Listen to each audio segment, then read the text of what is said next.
নবী এই কথা বলেন নাই যে আমার অনুসরণ করবে না সে জান্নাতে যাবে না। তো নবী কি বলছেন? নবী বলেন যে আমার বিরোধিতা করবে সে আমাকে মানে না হিসাবে জাহান্নামে যাবে। এখান থেকে কি বুঝলাম? চিকন কথা বুঝলাম কি? নবীরে যারা মানে না তারা দুই দল। কয় দল? এক দল আগ্রহী আর এক দল বিদ্রোহী, এক দল দরদি আর এক দল বিরোধী। ডিজিটাল যুগের পড়া, ক্রিং ক্রিং টেলিফোন, হ্যালো হ্যালো হ্যালো, কে তুমি কাকে চাও বলো বলো বলো, আমি ম্যাও হ্যালো ক্যাট বিড়ালকে চাই, জরুরি খবর আছে ডেকে দাও তাই, হামটিমা টিম টিম তার খাড়া দুটো শিং, তারা মাঠে পারে ডিম। কি ঠিক? বুঝা শুনে ঠিক কইও, ফিডা কিন্তু বন্ধ হয় নাই। ওয়াল আসর,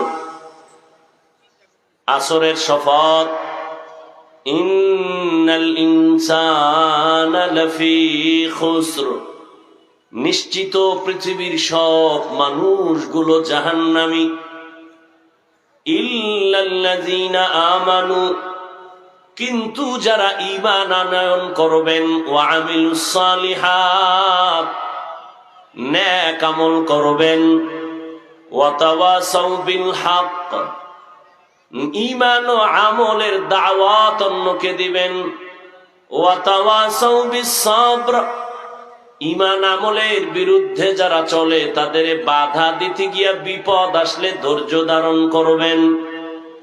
এই চার গুণওয়ালা ব্যতীত বাকি সব জাহান্নামী। খুব খেয়াল করি তরজমা, হাদিস পড়েছিলাম, খেয়াল করেন। নবী বলেন কুল্লু উম্মতি ইয়াদখুলুনাল জান্নাতা ইল্লা মান আবা, রহমতের নবী বলেন সব উম্মত জান্নাতে যাবে। দেখছেন নি কারবার? আল্লাহ কয় সব মানুষ জাহান্নামী, মদিনার নবী কয় সব উম্মত জান্নাতি। কিন্তু ইল্লা মান আবা, নবী বলেন যে আমাকে মানে না সে জান্নাতে যাবে না। কিলা মান আবা, ও রহমতের নবী বলেন কারা আপনাকে মানে না? নবী বলেন মান আতাআনি দাখালাল জান্নাহ, যে আমার অনুসরণ করবে অনুকরণ করবে সে জান্নাতে যাবে। ওয়া মান আসানি ফাকাদ আবা, যে আমার বিরোধিতা করবে সে আমাকে অস্বীকারকারী হিসাবে জাহান্নামে যাবে। হাদিসের কিছু সামান্য ব্যাখ্যা 5 মিনিট শুনেন। নবী বললেন সব উম্মত জান্নাতে যাবে, যারা নবী মানে না তারা জান্নাতে যাবে না। কে নবী মানে কে মানে না? সাহাবায়ে কেরামের প্রশ্ন, নবী আপনাকে মানে না তারা কারা? নবী স্পষ্ট স্কেল দিয়ে গেলেন, কে আমি মোহাম্মদ রে মানে, কে মানে না। আপনার আমার বলা বলি করে দ্বন্দ্ব বাড়ানোর প্রয়োজন নাই। কে নবী মানে কে মানে না নবী নিজেই বলছেন। সাহাবায়ে কেরামের প্রশ্ন, হে নবী আপনাকে অস্বীকার করে মানে না তারা কারা? নবী ওই কথাটার জবাব ডাইরেক্ট না দিয়া তার আগে একটা সুন্দর মোহাব্বতের আওয়াজ দিলেন, মান আতাআনি দাখালাল জান্নাহ, যে আমার অনুসরণ করে সে জান্নাতে যাবে। এখান থেকে একটা প্রশ্ন করব আপনাদেরকে, নিজের থেকে জবাব দিবেন। আবার বলছি, নবী বললেন যারা আমারে মানে তারা জান্নাতে যাবে, যারা মানে না তারা যাবে না। সাহাবায়ে কেরামের প্রশ্ন, ইয়া রাসূলুল্লাহ আপনাকে অস্বীকার করে মানে না তারা কারা? নবী ওই জবাবের আগে বললেন যে আমার অনুসরণ করে সে জান্নাতে যাবে। এবার আপনারা বলেন, নবী বলছেন যে আমার অনুসরণ করবে জান্নাতে যাবে, বিপরীত কথাটা কি দাঁড়াবে? যারা অনুসরণ করে না তারা জান্নাতে। আবারও বলছি, সাহাবায়ে কেরাম বললেন হে নবী কে আপনাকে অস্বীকার করে? রহমতের নবী বলছেন যারা আমার অনুসরণ করবে তারা জান্নাতে যাবে। বিপরীত কথা দাঁড়ায় যে অনুসরণ করবে না সে জান্নাতে যাবে না। কিন্তু আশ্চর্যের বিষয় নবী এটা বলেন নাই। এখন অনেকের মাথায় ঢুকতেছে না, ভালো করে খেয়াল করেন। সাহাবাদের প্রশ্ন, নবী আপনাকে মানে না তারা কারা? নবী বললেন যে আমার অনুসরণ করবে সে জান্নাতে যাবে। কথা বিপরীতটা দাঁড়ায় যে নবীর অনুসরণ করবে না সে জান্নাতে যাবে না। নবী এই কথা বলেন নাই যে আমার অনুসরণ করবে না সে জান্নাতে যাবে না। তো নবী কি বলছেন? নবী বলেন যে আমার বিরোধিতা করবে সে আমাকে মানে না হিসাবে জাহান্নামে যাবে। এখান থেকে কি বুঝলাম? চিকন কথা বুঝলাম। কি? নবীরে যারা মানে না তারা দুই দল। কয় দল? এক দল আগ্রহী আর এক দল বিদ্রোহী, এক দল দরদি আর এক দল বিরোধী। যেমন আমি কথার কথা একজন যুবকের জিজ্ঞাসা করলাম, এই যুবক, রহমতের নবীর আদর্শে দাঁড়িয়ে রাখো না কেন, নামাজ পড়ো না কেন? যুবক বলে, হাফিজ ভাই, নবীর আদর্শে নামাজ দরকার, আমি পারি না, দোয়া করেন, চেষ্টা করব। জবাব দেন, এই ছেলেটার কথার দ্বারা কি বুঝলেন? বিদ্রোহী না আগ্রহী? দরদি না বিরোধী? দরদি। ঠিক তেমনি ভাবে প্রশ্ন বামের এক যুবকরে করলাম, এই যুবক, নবীর আদর্শের দাড়ি টুপি নামাজ পড়ো না কেন? আমার কথাটা শেষ না হতে বিদ্যুতের গতিতে জবাব দিল, দাড়ি না রাখলে অসুবিধা কি? টুপি না পরলে অসুবিধা কি? নামাজ না পড়লে অসুবিধা কি? বলেন ছেলেটার কথায় কি বুঝলেন? আগ্রহী না বিদ্রোহী? রসুলের আদর্শের বেলায় বিদ্রোহীর আর এক নাম হলো বেঈমান। ভালো করে মনে রেখেন। তাহলে একজনের দাড়ি রাখে না, তাকে গালি দেওয়া যাবে না। আগে বুঝতে হবে লোকটা কি আগ্রহী না বিদ্রোহী। আগ্রহী হলে মুমিন, বিদ্রোহী হলে বেঈমান। একটা লোক নামাজ পড়ে না, তাকে গালি দেওয়া যাবে না। বুঝতে হবে লোকটা কি আগ্রহী না বিদ্রোহী। আগ্রহী হলে মুমিন, বিদ্রোহী হলে বেঈমান। যে নামাজ পড়ে না তাকে গালি দেওয়া যাবে না, কিন্তু যে নামাজ পছন্দ করে না তাকে ছাড় দেওয়াও যাবে না। ব্যবধানটা বুঝছেন তো? ব্যবধান আছে না? একজনে নামাজ পড়ে না আর একজনে পছন্দ করে না, দুইজন সমান? একটা মুমিন আর একটা বেঈমান। যে নামাজ পড়ে না তাকে গালি দেওয়া, যে নামাজ পছন্দ করে না তাকে ছাড় দেওয়া, সুযোগ পেলেই জুতা মোবারক। এবার আসেন সূরা নিয়ে কিছু আলোচনা করি। ওয়াল আসর, আসরের শপথ।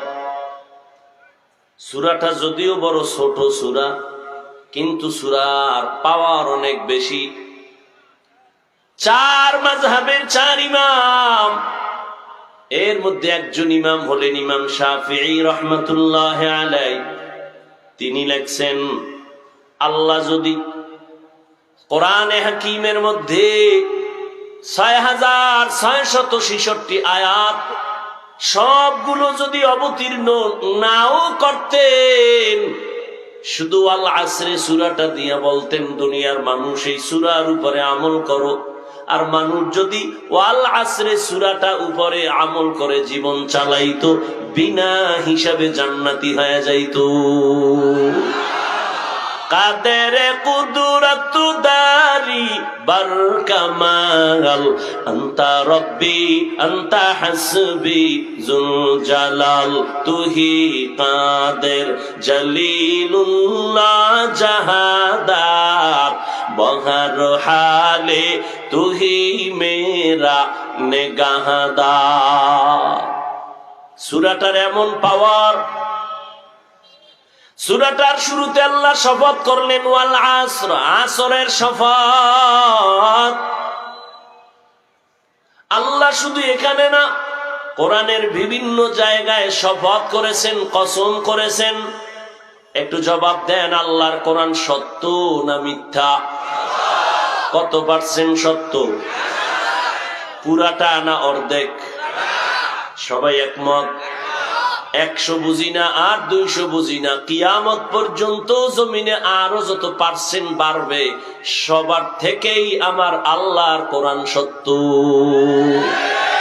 ই কালামে জিন্দা কুরআনে হাকিম হিকমতে উলা ইয়াজালাস তো কদিম বাখা কুরআ কালামুল্লাহ বশনো কদিমাস্তি নাইনো। আল্লাহ শপথ করলেন কোরআন সত্য। মিথ্যা প্রমাণ করার জন্য ১৫০০ বছর পর্যন্ত অপচেষ্টা কম করে নাই বড় বড় পণ্ডিতেরা। আর কোরআন এমন একটা কিতাব, যে কিতাব কোন সিন্ধুকে তালা দিয়ে রাখা হয় না। কোন হিন্দু ভাই যদি কয় কোরআন চাই, আমি টাকা দিয়ে বলবো নেও, কারণ এটা এমন একটা কিতাব যেটা ধরলেই অ্যাকশন শুরু, যে কিতাব খুইলা দেখবে অ্যাকশন, যে কিতাব তাকায়া তাকায়া দেখবে অ্যাকশন, যেই কিতাবটা পড়লেও অ্যাকশন, যেই কিতাবের আওয়াজ কানে শুনবে তাতেও অ্যাকশন। এমন একটা কিতাব যদি কারো ঘরের মধ্যে রাখো, ওই ঘর ফেরেশতারা পাহারা দিবে। এত সুন্দর কোরআন, ১৫০০ বছর হয়ে গেছে, একটা ভুল কি কেউ বের করতে পারছে? বরং বহু বিধর্মীরা আল্লাহর কোরআনের সামনে দাঁড়াইয়া ভুল স্বীকার করে কালেমা পড়েছে, কিন্তু কপাল বড় খারাপ, মুসলমানেরা এখনো সেই কোরআনের মর্ম বুঝলো না। কোরআনের মর্ম বুঝে নাই। ঘরের মধ্যে কোরআন আছে, 20 বছর 30 বছর হয়ে গেছে, এমনও কপাল পরা আছে একদিনও খুইলাও দেখলো না যে ভিতরটা কেমন। অথচ নবীর দুশমন আবু জাহাল সারা জীবন নবীর বিরোধিতা করত, কিন্তু রাতের আধারে গোপনে একা একা নবীর ঘরের কিনারায় দাঁড়ায় নবীর জবানের তেলাওয়াত শুনত। কারণ এটা এমন সুন্দর কথা, জমিনে কত গান, কত কবিতা, কত কিছুই শুনলাম, আল্লাহর কোরআনের মতো মজার আওয়াজ আর একটাও নাই। আছে? একটা কবিতা বারবার বললে সবাই বিরক্ত হয়, কেউ এই কবিতা শুনতে চায় না। কিন্তু কোনদিন মসজিদের মুসল্লি বলে নাই, হুজুর 15 বছর 20 বছর আলহামদু সূরাটাই তো শুনলাম, এবার পাল্টাইয়া পড়েন। কেউ বলছে? বরং যার তেলাওয়াত আর কণ্ঠ যত সুন্দর, তার তেলাওয়াতে তত মজা। এই কোরআন সিনায় লাগাই ওরে যুবক, ওই কোরআনটা একটু বুকে লাগাও, খুইলা খুইলা তাকাও, দেখবা চোখের পাওয়ার বাড়তে থাকবে। এটা আমার মাওলার দেওয়া কালাম। আল্লাহ আরো কিছু কিতাব দিছিলেন, একটা কিতাব এখন সংরক্ষিত নাই, পুরাটা ভেজাল মুক্ত নাই, কিন্তু আমার আল্লাহর কালাম খোলামেলা আছে, একটা ভুল কেউ ঢুকাইতে পারে নাই। বরং এই ভুল বের করতে যায় বহু মানুষের জীবনের ভুল ধরা পড়ে কালেমা পড়লো। ও পীরগঞ্জের মুসলমান, এখনো যদি কোনো বিচক্ষণ ব্যক্তি শিক্ষিত বলতে পারো বাবা কোরআনে একটা ভুল আছে, প্রমাণ দাও, আমি এখন দাড়ি কেটে ফেলবো, নামাজ রোজা বাদ দিব, কারণ আমাদের সব কথার মূল পুঁজি হলো কোরআন। আল্লাহ আছে, দলিল কি? কোরআন। কিয়ামত হবে, দলিল কি? জান্নাত আছে, দলিল কি? জাহান্নাম গুনাহগারের শাস্তির জায়গা, দলিল সেই কোরআনে যদি ভুল থাকে তো সব ভুল, আর কোরআন যদি ঠিক থাকে তো সব ঠিক। আল্লাহ বুঝার তৌফিক দান করে। ভাইরা আমার, আল্লাহ তাআলার কোরআন তো সত্য। সারা দুনিয়ার মানুষ যদি আল্লাহর কোরআন না মানে মিথ্যা হয়ে যাবে। বলেন না কেন? সারা দুনিয়ার মানুষ যদি বলে কোরআন মেনে নিলাম, মানার কারণে কি সত্য হবে? দুনিয়ার মানুষ কোরআন মানো আর না মানো, আল্লাহর কোরআন নিজ জায়গায় সত্য, কোনো সন্দেহ নাই। এরে আল্লাহর গোলাম, ওই কোরআন তো সত্য, তাহলে কসম করার কি প্রয়োজন ছিল আমার আল্লাহর? আমরাও তো মাঝে মাঝে কসম করি।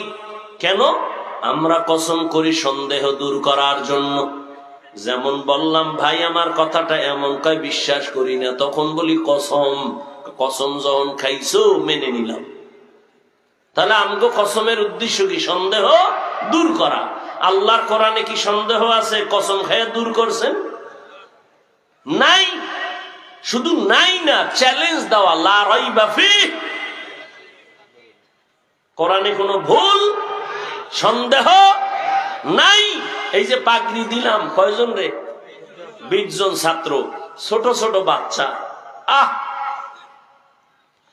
বাংলা ভাষা শিখার জন্য একটা বই পড়েছিলেন, 10 পৃষ্ঠার আদর্শ লিপি।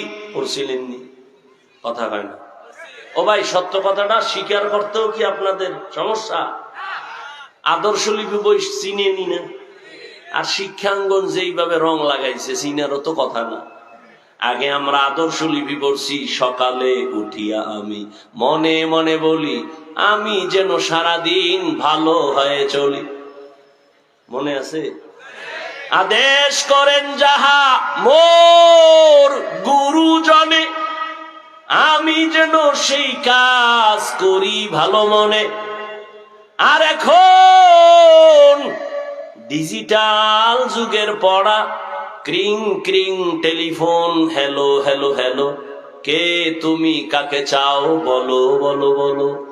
আমি ম্যাও, হ্যালো ক্যাট, বিড়ালকে চাই, জরুরি খবর আছে ডেকে দাও তাই। হামটিমা টিম টিম, তার খাড়া দুটো শিং, তারা মাঠে পারে ডিম। কি ঠিক? বুঝা শুনে ঠিক কইও, ফিডা কিন্তু বন্ধ হয় নাই। ভাইরা আমার, একজনে কয় ভাই দাওয়াত, কয় আলহামদুলিল্লাহ, কয় আপনার বাড়ি, কয় নাউজুবিল্লাহ। জিন্দেগি মে বন্দগি তু কর নাহি, জিন্দেগি মে বন্দগি তু কর নাহি, जिंदगी बे बंदगी शर्मिंदा है, जिंदगी बे बंदगी शर्मिंदा है। খারাপ লাগে? যুবকরা আসো না, ঘুমাও, মোবাইলটা রাখ, এটা লই মরবি। মরার আগে কবি কাফনের ভিতরে ঢুকাইতে, কবরে যখন যাইবি না, ফেরেশতা আইলে কবি আগে সেলফি, পরে প্রশ্ন। মর, মোবাইল লইয়ে মর।